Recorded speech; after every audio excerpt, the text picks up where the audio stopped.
So with On-Base University, I mean, I understand the new focus, and I think that it'll be very interesting to hear like another use case study, like in how it was implemented. And I'm sure you have one in mind. Can you share one? Well, I mean, currently, I am the volunteer coach at the UCLA softball team. Didn't ever expect to coach softball at that level. But I've been coaching in softball and baseball for years. Most of the colleges and people that heard of Rugby Pro and what we did with video.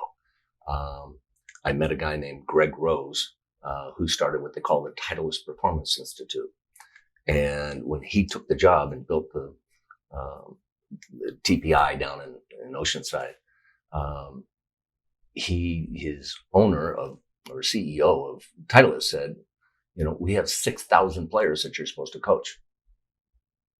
How does, I know it's 32 acres and there's, and Greg Rose and his partner, Dave, how do they coach 6,000 players? And so what they decided to do is create a education program. Uh-huh. So now they have 27,000 certified instructors. They teach in 10 languages all over the world. And when I saw what he was doing for golf, I took Sue Enquist with me to one of his level 2 seminars, which trains you on how to talk to a 6-year-old, how to train a 6-year-old, a 7-year-old, an 8-year-old. At what time is the mind developing? At what ages do you train speed? At what ages do you train flexibility? And it's becoming a science. It's called long-term athletic development. And Greg had this program, and Sue and I sat there for 2 straight days, 9 to 5, just blown away at what they had produced for golf. And, Greg's big thing is it's easy to work with a major leaguer. I go to Detroit, we have a turnaround year. We make it to the World Series. Mm-hmm. But that's the easy part. He says, the hard part is, can you take a player and make them a pro? Right.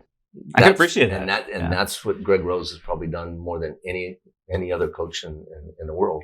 He's produced or made major league players. So I'm dying to hear adoption or adaptation challenge to the system, right? Because we all know, I mean, if we watch Moneyball, which I watched 20 times, and I think this is a modern version sequel to Moneyball. But if you find a common denominator is that every time you come up with something new and innovative, you get probably more rejection than positive reaction in the beginning.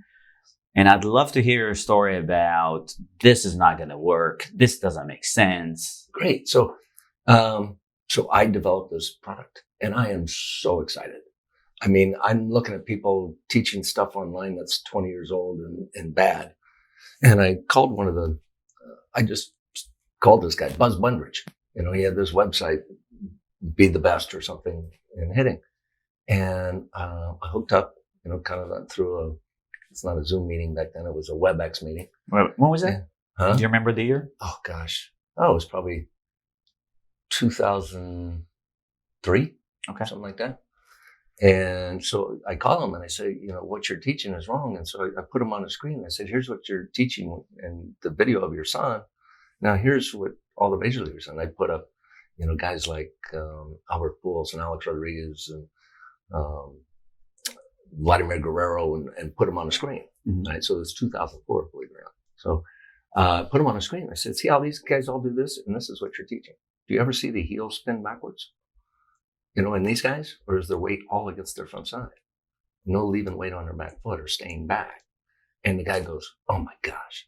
So this became like a conversation over the next couple of years. And he says, Don, every time you call me, I got to rewrite my book. But it's literally having the technology that can improve your case.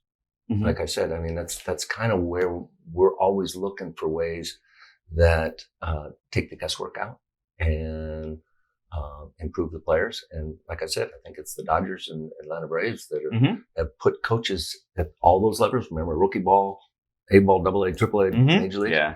I think the Dodgers and Atlanta Braves have put a group of coaches together that all speak the same language, that are all teaching the same thing. So when they move up the chain, they get better and better. So great story, right? But I don't think you gave me a challenge here. I want to, because here's the thing. Okay. In my world, we get pushed back in many instances when we come up with a new product. and the adoption or the understanding of how to use the product is a big barrier to enter. Did you experience that? Yes. I mean, one of the first, I was so excited. I told you how I called people online and I'd show them, what I had made and how it could help them. So I remember driving to Arizona for spring training, and I'm going to meet with